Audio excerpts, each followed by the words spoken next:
Ladies and gentlemen, my favorite part of the show, we're going to take our phone calls. We got Phil Hone who's coming in. It might be a long phone call, so I might not have too many other phone calls today to get in. If so, I apologize for not getting your calls in today, but this is a very important part of my show today. Take it to the calls. Welcome to the Mouthpiece. What's going on? Hey, how are you, Mike? Congrats on the 11th place finish.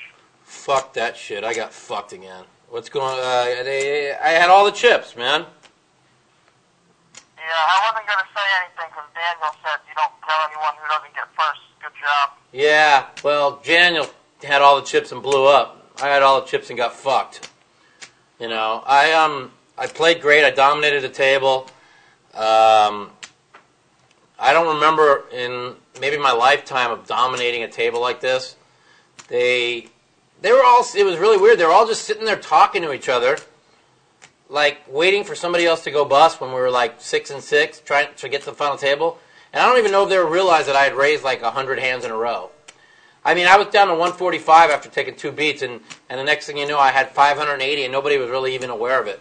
So, you know, it's kind of weird that I was able to dominate like that. And like me and my friend said, as long as you don't pick up a hand, they ain't gonna beat you. And of course, I picked up 2 hands back to back and got my normal poker fucking. I had a question about the PPL. The PPL. Well, the PPL, as if I talking to Chip Reese a week ago, he says is 50-50, leaning more towards 40-60 against us ever having it happen. And that was the first time I ever heard that from Chip, because most of the time he always said it's going to go, it's going to go, it's going to go. We're still a big favorite, it's going to go. And this is the first time he says it's 50-50 or less. So that's about all I know about that. That was just as a week ago I asked him. If you're ever in New Jersey and you want to get a game, you can come play with us. I'll be there for the Borgata tournaments like twice a year. All right, that's cool. You got it, man. Thanks for the call. Appreciate it. Welcome to the Mouthpiece. This is Mike. Hey, Mike. How you doing, buddy? Good. How are you? Good. I got a question for you. All right. What do you think, what are the most obvious tells you're sitting at the table? The most obvious tells that I pick up sitting at the table is... You pick up that you know the guy's really strong, or he doesn't, you know, or he has a weekend. Wow, you really want me to give away one of my secrets. Come on, just one, Mike, just one. The biggest tell they got, without a doubt, that you're going to find off most people is the way they throw their chips in. The way they throw their chips in? As in, like, the toss is a draw? They'll drop it one time. They'll fling it in another time.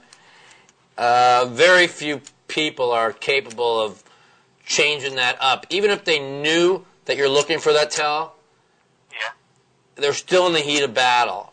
So they're still going to grab their chips. I got some chips in my hand right now. And when they're real strong, they'll flick them out there.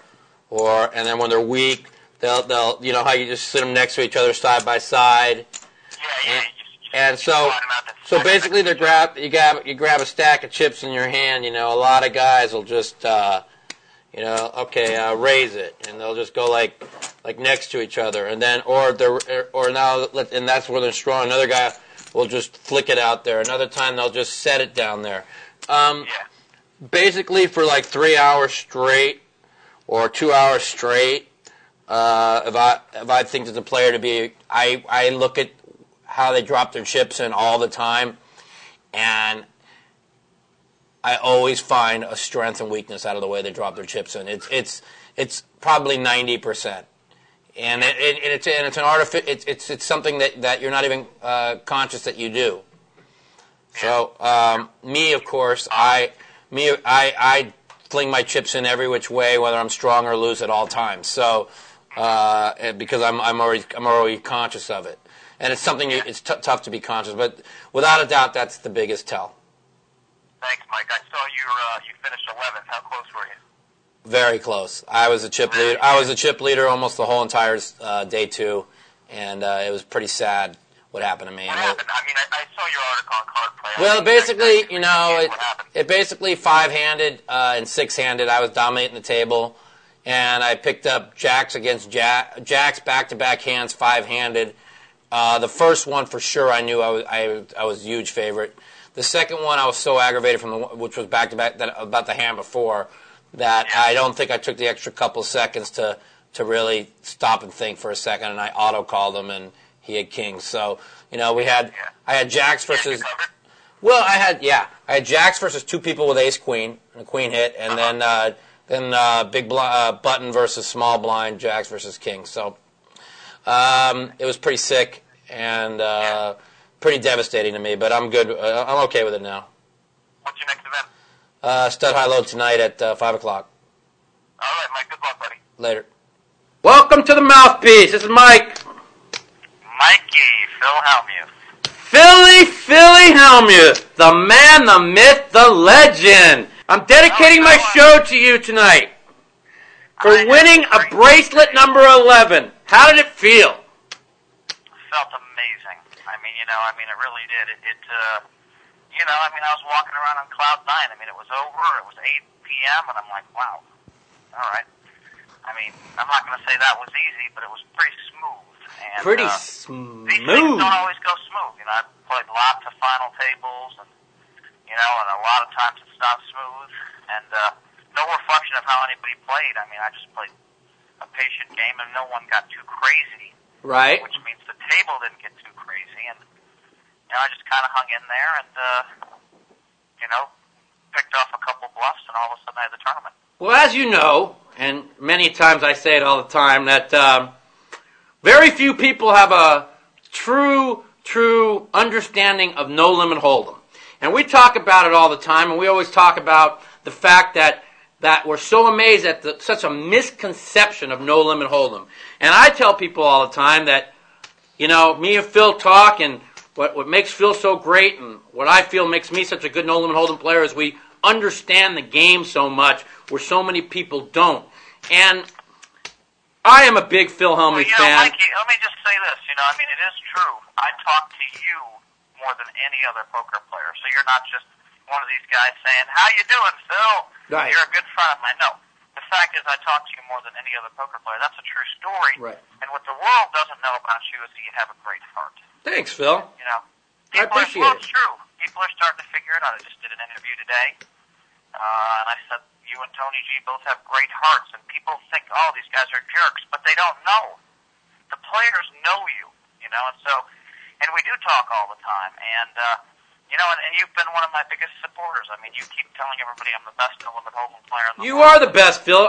But I do also tell people what a fucking idiot you are, which, you are a fucking idiot, and I accept that. And, I am an idiot, too, and we are both fucking, like, 40-year-old men inside 3-year-old and 4-year-old kids' bodies. And as long as people understand that, they can deal with the fact that we are childs and children. We are idiots in the best possible way. In the best possible way, we really are. Now tell me, Phil, I want to know, and this is very important, how did it feel to be in the box? How did it feel to be in the box? It's very interesting, Mike, because there's a part of me that wants to celebrate, and I did. But there's also another part of me that's like, oh, right, that's 11. What's the next tournament? And I was already at 8 o'clock thinking, okay, the next tournament's a shootout. That's good for me. But, how did it feel where none of us were able to see you? Oh, well, let me finish what I'm saying, and I'll get to that. Well, right, I can't, because I got my box over my head right now, because I want everybody in the public right now to know, as I'm talking to you, how it felt for me to watch you win your 11th bracelet. And as you all can see right now, I am the box, and I have Phil on the outside, on the phone, looking in, and he can't see me. Why? Because none of us were able to see Phil win his 11th bracelet, and I want to know what your opinion is, as you all see my smiley face, of the Rio not allowing you or us to win your 11th bracelet. Well, I'm not going to give the answer you want. I think I recognize that it's the future of poker, and I recognize something else too, Mikey, and that's this, that this is going going to be, I believe, the #1 downloaded final table, in history until I win number 12 because you have to understand, they get to see every one of my hole cards. How much money is that worth to watch me, who is at the top of my game, probably the best Hold'em player in the world, under the most intense pressure going for number 11. Anybody who's smart is going to download that and watch and get all that free information. That's worth a fortune. And the other thing is that being sequestered was good for us because we were forced to eat dinner together, we were forced to hang out together, and I discovered that I really like Rick Fuller. He's a nice guy, man. And Morgan Machina, who's an old friend of mine. Phil, one second a minute, Phil. I've got to take my box off my head because I know that it's hot in here. So, Phil. Let me finish. It pulled Morgan Machina and I a lot closer together. His wife sat next to my wife. We're old friends from Madison from 15 years ago. And so there was a very pleasant atmosphere, at the table for the last 5 hours when I stopped being a jerk for the first hour. Ah, I like that. Were you a jerk the first hour? Yeah, if you go back and watch the telecast, I was a little snippy, but I mean. But that's you, Phil. That's you, Phil. That's me and you. You gotta give them a little. You gotta make them believe they can't get into your head and that you're the man to beat. And if you don't do that, you can't control the table. And No. I was a little snippy, and Scott just called me on it. And he said, well, this and this and this. And he brought up some things that weren't true, and I defended them all one at a time. That's not true. I said, you better learn what you're talking about if you're going to accuse me of something. So I defended everything he said, and I heard that Scott played great poker the night before, and he was tough at our table. I think if he was a little bit more patient when he hit $3 million, he would have been a tougher customer for me. Right. But I mean, let's give the guy credit. And, so I mean, it was just, I was a little snippy, and he called me on it, and that was okay. And so I got a little defensive there, but I don't think it affected anything. Okay, well, as you heard, I understand your feeling on the internet thing and being great for poker down the road, and it probably will be better for poker down the road, but as you know, I went berserko about it because I felt that if there... You. What's that? I heard you. Yeah, I was screaming over... couldn't wait for your final table to start as I was playing my tournament because I wanted to at least cheer you on a little bit and see how things are going and give you a little Philly in front of the cameras and pull for you, and I wasn't allowed to do that. I was actually threatened to be taken off the property when I found out that you were in the box. And they wouldn't allow me to even see or even talk or anything with you. And I was just, I was a big proponent of the sequestration, me and Daniel, because of the fact. But I also, my thought was the sequestration of have security around us and not allow people near us, not to put us in a place where none of the fans were able to see a final table. So I was pretty upset about it. And, as big a fan as I am of the internet thing, like you said, there's other, in my opinion, still, and I'm not going to budge on this, is you can easily sequester somebody without having them put in a box where the fans are shut out in the arena from having the electricity in the air. Because if you're going for number 11, I believe that should have been standing room only crowd, and it should have been something impressive. There's a way to do this better. I mean, right now, I think the World Series of Poker and Bluff and ESPN. There was a big fight I heard about because ESPN wanted to do this table. They decided. Right, and when they pulled me alongside yesterday, they were telling me, "Oh no, they didn't. They have the rights to everything. They could have if they wanted it, but they didn't want it." And I said, "That doesn't." And I knew the guy was lying to me, but it's no big deal. I was just, I wanted to talk to you about that, a lot. Okay, let me propose a solution, Mike, because I have the solution. First of all, who cares what hand a guy played 2 hours ago? I agree. But there's just one easy thing. I think that the World Series of Poker, I think what they're thinking is they want people to be able to watch it live. But the fact of the matter is, look, put it on a 5-hour delay and don't sequester anybody. Exactly. What is the big deal if they pay for that webcast on a 3, 4, 5-hour delay? Okay. I mean, if I wanted to watch it, I'm going to watch it on the delay anyhow. They don't need to do it on a 1 hour, a half-hour delay. I don't understand it. I said it. I felt that it was all about money, and as you saw my little box with my little money sign on it. And, hey, if you want to charge big money for the webcast and we have to be sequestered in an area with no fan base and none of our family allowed to see, give everybody at the final table $5,000 apiece. And by the way, Mike, because I was just in this position, I was up kind of late the night before. I went for a 3 a.m. workout, and I called my parents at around, 6:30 their time. Didn't want to wake them up. Were they going to come in for the tournament? They were going to come in, weren't they? And I told them, don't bother coming in because, and so for the first time in my life, I'm going for the record, right? The record for the first time, number 11. And I can't even have my parents come in. Well, see, that was the point I was trying to say, and this is the part I was trying to bring up is how about the people now you, especially you're a crowd pleaser like me. You love to play up to the crowd. You love to be in the spotlight. How about the people that live for the moment of their whole life coming up, 16, 17, 18, 19-year-old kids? They turn 21, 22, and boom, they're at their first World Series of final table. They're playing with Phil Hellmuth Jr., who's going for his 11th bracelet, and they're there trying to knock off the best no-limit player in the world, and none of their family is allowed to see it or friends. That's more of a situation than even you having your family there. Here's the people that are looking for their greatness, their moment of life. I mean, the greatest moment of their lives, and they can't even see it. And that's the problem I have with it. Yeah, everybody wants to bring their family in these days, and in this case, don't bother, And it was frustrating because I know for sure at least my mother would have phoned, and probably my father, right. And I just don't bother. And here's something else, I'm going to admit this on TV here, and this is why I know what people were feeling. When I was coming up back in '97, and I never had met you yet. And I'd walk around and say, wow, look, there's Phil Hellmuth. Oh, yeah, oh, my God, he's so great. Oh, and I'd look up and say, oh, my God, he's this greatest player, this. And I'm like, I want to meet him. I want to do this. Oh, I can't wait to play with him. I got better, I want to see what my game is against him. So I know that these other people that are coming up to play against you think the exact same way of how I thought when I was coming up. And now they're at this final table with you at the World Series of Poker. This was supposed to be their biggest moment, and nobody was allowed to see it. And that was the problem I had with it. Not a fact that about the internet.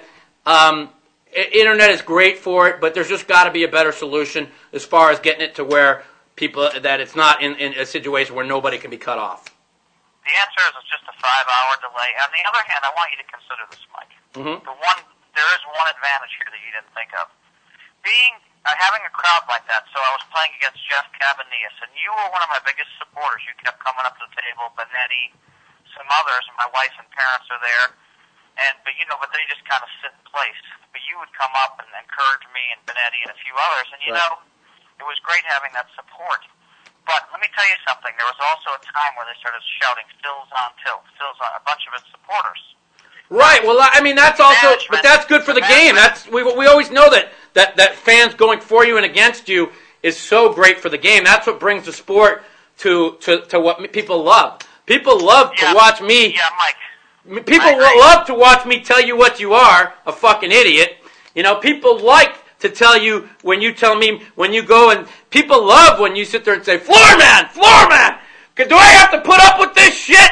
People fucking love when we go at it, And what they realize is, when even as good a friend as I am with you, when I'm at that table with you, I know that if I don't get into your head, I can't beat you. So I try to do that. Mike, now, people will say, well, if you guys are such good friends, why do you do that? Because I'm competitive.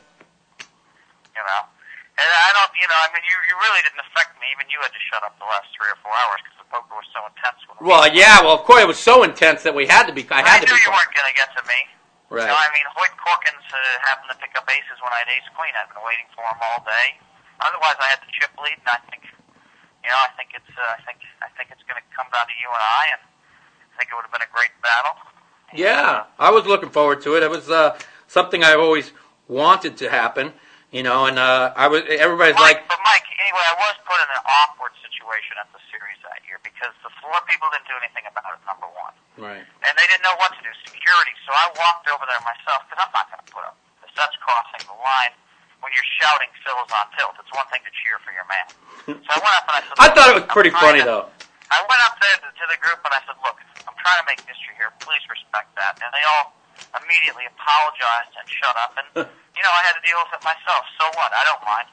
But, you know, it's kind of a pain to have to do that in the middle of a tournament. And if they wouldn't have responded well, they would have been kicked out. I would have had security kick them out because, you know, I mean, that's not right. You know, so some of it is, most of the crowd conduct is becoming and fine. Well, let's forget let's forget the past for right now, Phil. You've got number 11 locked up, okay? You're now the all-time bracelet winner. You're, except for now, because all the main events, so much money. If you took away the main events of the last 3 years, you would be the all-time money winner, okay? I respect you as the best no limit hold'em tournament player in the world. I've said it before. I'll say it again. I really believe that. I really believe there's like 10 people in the world that truly understand the concept of no limit. And I'm the best Omaha 8-or-better tournament player in the world. Yeah, right. But you know what? I often tell people that you are. I know. The best Omaha 8-or-better player. I try my best. You know, I really had a shot in the 2 8-or-better tournaments this year. I had the chip lead with like 45 people to go and kind of really got unlucky. But is bracelet number 12 a possibility this year? I mean, I know, or do you have enough, this is a tough question to ask. Are you driven enough for the rest of this World Series to get bracelet number 12? Like last year, when you didn't get bracelet number 10, and you were so devastated, and I was devastated for you, and we talked on the phone, and I said, Phil, the way to rebound now is to get it out of your way, and it'd be the greatest poker accomplishment of ever, of blowing that bracelet number 10 to that kid, and to bounce back and get number 10. Now, and you went on, and you did it, because you were driven to do it. Do you have enough drive to get number 12 this year? Of course I do. I mean, that's not even an issue. I didn't even celebrate number 11 enough yet. I won't celebrate to the max at all until the series is over. Look, last year I had a first, a second, and a third no limit. Right. Okay? I'm going to be back this year. I'm going to be back. And okay. I might be back more than once. So, will I win? Good question. But I know this. I'm going to make another final table, maybe 2, in Hold'em, because I'm just playing so well right now. I have so much going for me right now. You know, you have the momentum. I'm the kind of guy that when I win one tournament, I tend to win 2 or 3 tournaments. That's just the way I bet. It shows me this. When I'm on top of my game, I really tend to get there a lot. I agree, and here's where I really like a dog. And I feel the same way. And you know, going into this World Series, I've been playing great. I was on a good winning streak, and you know, I played only 4 tournaments, and I was right there with a shot to win one the other day. I feel it's going to be a good World Series. I was not driven because of all the upsetness I was at the World Series starting off this tournament. But now we've gotten a lot of things under the belt. I had a lot of talk with upper management. I had a lot of drive the other day, and I almost got there. And I hope, Phil, to see you with drive and not sit back and pat yourself on the back, which you tend to do a lot, and talk about number 11, and come in there with an attitude and go for number 12. And this time maybe it'll be at the main final table, and I'll be able to see it happen. Mike, this is what I do. I win poker tournaments. My wife was joking about how she wasn't as excited about it. It's not like we just won the lottery. It's not like we're living... Yeah, I talked to her afterwards, and I'm like, aren't you so proud of him? She's like, yeah. She didn't seem that like enthralled. I expected her to have a lot more enthusiasm, and I'm just wondering, is that because you were put in that little lounge box where nobody could see, where she couldn't get the excitement going? Because as soon as it ended, I talked to her, and she didn't seem that excited. She's seen me at 30 World Series final tables or whatever it's been. She's been there for so many. She's seen it before, and she was kind of expecting that I'd win, and me too. Although you never know. So it's just like, all right, I won this. But again, I was saying before you cut me off that right away I was thinking about number 12. All right, it's a shootout, and I mean, and she was joking about he's just thinking about 12, and it's true. And yet I was on cloud 9. But yeah, no, I have some work to do, Mikey. Well, that's what I want to hear from you, Phil. And I appreciate the phone call today. You have made my day by calling in on my show. I want everybody to know what a great guy Phil Hellmuth is, what a good heart he has. He might be a 40-year-old guy with a 5-year-old mentality. I'm 39 going on 4. We all know this, but we have a lot of fun together, and I am pulling for Phil Hellmuth to win number 12. Phil, thank you so much for the phone call today, and I'll be a full Hellmuth fan the rest of the World Series. Good luck to you, and I will talk to you soon. All right, Mikey, and by the way, how much money did I beat you out of a Chinese online last night? You beat me out of 27 points. That's $13,500, but we're not going to talk about that. All right, brother. Add it to the bill, motherfucker! Talk to you later! Royalties. Royalties, later! Everybody, thanks for watching The Mouthpiece. Episode number 9 is in the books. We're going to come to you next week, next Thursday, from this beautiful Bellagio suite. We're going to talk about the World Series. Hopefully Mike Matusow has bracelet number 3 by then. There's going to be a lot of history made this week. We're going to talk about it next week on The Mouthpiece. Have a great day. Have my grapefruit. Have my dick. Have my new speed. We're out of here. A lady open raises $120,000 with, and I look down at 2 queens and a big blind, which you know are good. And hello? Mikey Donkey. I thought I hung up on you, Phil. What the fuck? Didn't you hang up? I'm done with you. I'm finishing up my show. Huh? Now, that's weird. I took a call on the other line, and I guess you were on hold all this time. Wow. I mean, ladies and gentlemen, Phil Hellmuth's back. I mean, we got rid of him already, and now he's back while I'm doing my... He won't go. He won't. He will not go. He will not go. He's fucking stuck in my motherfucking life. Phil, we got to go. I'll talk to you later.